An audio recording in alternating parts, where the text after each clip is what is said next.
ஆனந்தமான புத்தாண்டு வாழ்த்துக்களோடு எங்கள் கன்னிராசியை சந்திக்கிறேன். கன்னிராசினாவே எனக்கு ஒரு ஒரு குதூகலம் வந்துடுங்க.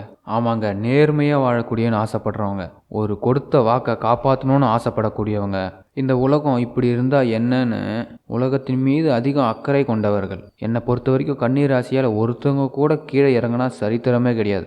லிஃப்ட்டுன்னு இதெல்லாம் இப்போ தான் வைக்கிறான். ஆண்டவன் படைக்க சொல்லவே கன்னிராசியை படைச்சிட்டாங்க. கன்னிராசிக்கு இங்கிலீஷில் பேர் லிஃப்ட்டு அப்படின்னு வச்சுக்கோங்க. ஆமாம், இதை நான் தைரியமாக சொல்லுவேன். கன்னிராசி மூலயமா முன்னுக்கு வந்தவங்க நிறைய பேர், கணக்கு எடுத்து பாருங்கள், நிறைய பேர் இருக்காங்க. ஏன்னா எங்கெல்லாம் திறமை இருக்கிறதோ திறமையெல்லாம் மதித்து முன்னுக்கு கொண்டு வரக்கூடியவங்க கன்னிராசிக்காரங்க.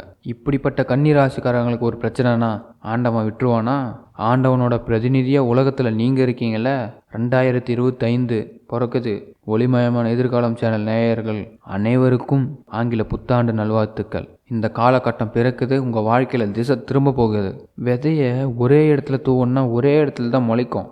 1000 விதையை ஒரு சின்ன பள்ளத்தில் போடுச்சுன்னா விதையும் வீணாக போயிடும், அதனுடைய உழைப்பும் வீணாக போயிடும். அதனால் என்ன பண்ணணும், இப்போ விதையை பல இடத்துல தூவி விடணும். அப்போ தான் அந்த மண்ணுக்கு தகுந்த மாதிரி அந்த விதை முளைக்கும். ஒரு மண் லேட்டாக முளைக்கும், இன்னொரு மண் சீக்கிரம் முளைக்கும், இன்னொரு மண் முளைக்கவே விடாது.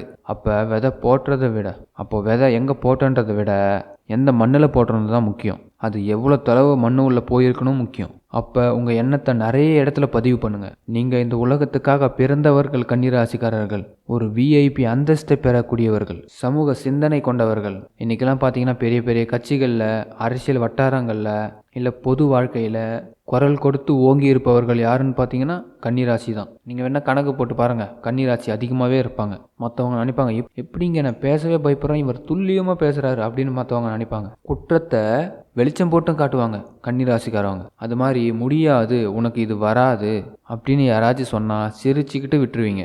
எவன் சொன்னானோ அவனுக்கு முன்னாடி அது வந்துருச்சுடா காட்டி தான் அந்த இடத்த விட்டு போவீங்க. இவ்வளவு நல்ல பண்புகள் கொண்டவர்கள் கன்னிராசிக்காரர்கள். இந்த கன்னிராசிக்காரர்கள் இந்த பண்புலாம் இருக்கிறதுனால காலம் போய் உங்களை தோக்க வைக்குமா? தோக்கவே வைக்காது, தோல்வியே கிடையாது. நம்புங்க. நல்லது கெட்டதை நம்ம தானே அங்கே தீர்மானம் பண்ணுறோம். ஒரு உறவில் சந்தோஷம் உண்டாகுதுன்னா அது முதல்ல கன்னிராசியாக தான் இருப்பீங்க. ஒரு வீட்டு விசேஷங்களில் சந்தோஷமாக இருக்குன்னா அது முதல்ல கன்னிராசியாக தான் இருப்பீங்க. ஒரு பையனோட கடமை என்னன்னா அப்பா அம்மாவுக்கு சோறு, அது மாதிரி தங்கச்சி அக்காவுக்கு சீரு. இது செய்கிறவன் தான் ஒரு பையன். இது செய்யலைன்னா அவன் பையனே கிடையாது. நீ 5 வயசு 4 வயசாக இருக்கும்போது அப்பா அம்மா கிட்ட போய் சோறு கேட்டியா? இல்லை, நீ கேட்கறதுக்கு முன்னாடி போட்டுருவாங்க. அது மாதிரி நீ என்ன பண்ணணும், அப்பா அம்மாவுக்கு நீ சோறு போட்டுக்கிட்டே இருக்கணும். அவங்க வருத்தப்பட்டுக்கிட்டே தான் இருப்பாங்க. அப்பா அம்மா பிள்ளைங்க வளரன வருத்தப்பட்டு தான் இருப்பாங்க. நம்ம தான் முயற்சி எடுத்து நம்மளுடைய வாழ்க்கை பாதையை உயர்த்தணும். உங்களை யார் துரத்தினாலும், யார் உங்களை துஷ்டமாக நினச்சாலும் உங்கள் எண்ணம் என்ன, அவங்களுக்கு செய்யணும். என் கதவை ஒரு வாட்டி தட்டிட்டானா அவனுக்கு கொடுக்கணும். கலியுக கிருஷ்ணன்னு சொன்னால் அது கன்னிராசியாக தான் இருப்பீங்க. நான் பெருமையாக சொல்கிறேன்னு நினைக்காதீங்க, உண்மையாக சொல்கிறேன். அப்படிப்பட்ட கன்னிராசிக்கு இந்த வருஷம் மிக மிக யோகமான வருஷம், திருப்திகரமான வருஷம். எப்படிங்க சவாலாக சொல்கிறீங்க? முதல்ல சனி சப்போர்ட் பண்ணுறாரு. 7ஆம் இடத்திற்கு சனி வராரு. எந்த விதத்திலும் தடைகள் இல்லாமல், உங்களுக்கு கண்டங்கள் இல்லாமல், கண்டச்சனின்னே சில பேர் சொல்லுவாங்க. 7ஆம் இடம் சனி கண்டச்சனின்னு. கண்டம்னா என்னன்னு முதல்ல தெரிஞ்சுக்கோங்க. கண்டம்னா என்ன? மரணம் கிடையாது. வாழ்க்கையில் என்றைக்குமே ஒரே ரூட்டில் போயிட்டுருக்கான். காலையில் ஏஞ்சா இந்த வேலை தான், மதியானம் செஞ்சால் இந்த வேலை தான் அப்படின்னு இதை செய்கிறது வாழ்க்கை இல்லை. நம்ம அவ்வப்போது ரூட்டை மாற்றணும். நமக்கு நிறைய விஷயம் தெரியணும். நிறைய விஷயத்தை தெரியப்படுத்துவான் சனி பகவான். நிறைய மனிதர்களை புரிய வைப்பான். 7 ஸ்வரம் இருக்குது. ஒரு இசையை எடுத்தீங்கன்னா இப்படின்னு பண்ணுறோம் இல்லையா? இது ஒரே ஸ்வரத்தில் பண்ணால் எப்படி இருக்கும் நினச்சி பாருங்கள்.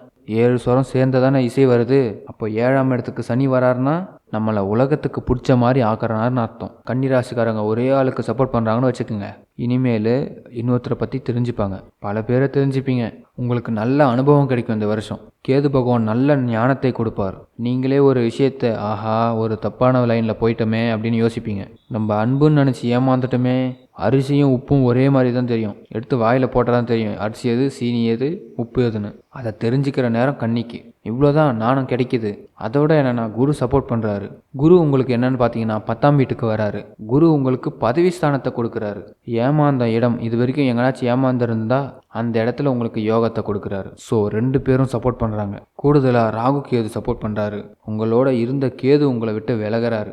உங்களோட ராசிக்கு 12ல் போகிறாரு. So best time. இந்த 2025 பல நல்ல வாய்ப்புகள் உங்களுக்கு காத்திருக்கிறது. அதாவது என்ன சொல்லுவாங்க, சிவப்பு கம்பளம் வரவேற்று அழைக்கிறார் கடவுள். 2025 வெற்றி வாகை சூட போகும் கன்னி ராசிக்காரர்கள் விஐபியாக வர போகிறீங்க. நீங்கள் செய்ய வேண்டியது குலதெய்வ வழிபாடு மட்டுமே. தினமும் குலதெய்வத்தை நினச்சி ஒரு தீபம் போடுங்க, ஆனந்தமாக இருப்பீங்க. நம்ம வாழ்க்கையில் திருப்பங்கள் அது வரட்டும், அது ஏதாவது ஒரு ரூபத்தில் கண்டிப்பாக வரும். ஆனால் திருப்பங்களை நாம் எப்படி வரவேற்கிறது?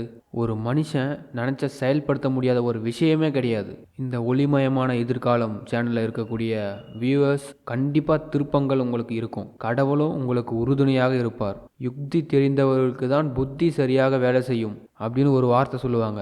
வெறும் புத்திசாலித்தனமாக மட்டும் இருக்கக்கூடாது, யுத்தியோடும் இருக்கணும். ப்ரெசன்ஸ் ஆஃப் மைண்ட் நல்லா இருந்தால் தான் சக்ஸஸ் ஆகும்னு சொல்லுவாங்க இல்லையா? அதான் ஆல்மோஸ்ட் 2025 ப்ரெசன்ஸ் ஆஃப் மைண்ட் தான் வேலை செய்ய போகுது. தானாக கிடைக்கும், எப்படியும் கடவுள் நம்மளுக்கு கொடுத்துருவாரு. அப்படி நம்பி இருக்கிறத விட திருப்பு முனையை எப்படி கொண்டு போகிறதுன்னு யோசிங்க. இந்த திங்கிங்குள்ளே இந்த வருஷம் நீங்கள் வந்தாகணும். 2025 அப்படின்னு எண் கடிதத்தில் நம்ம கூட்டும்போது நமக்கு 25ன்றது 7உடைய எண்ணம். அது கேது பகவான், நிறைய ஞானத்தை கொடுக்கக்கூடிய ஒரு கிரகம். அப்போது எல்லாருக்குமே ஒரு ஞானம் கிடைக்க போகுது. நமக்குள்ள ஒரு ஞானம் எப்போ வருங்க?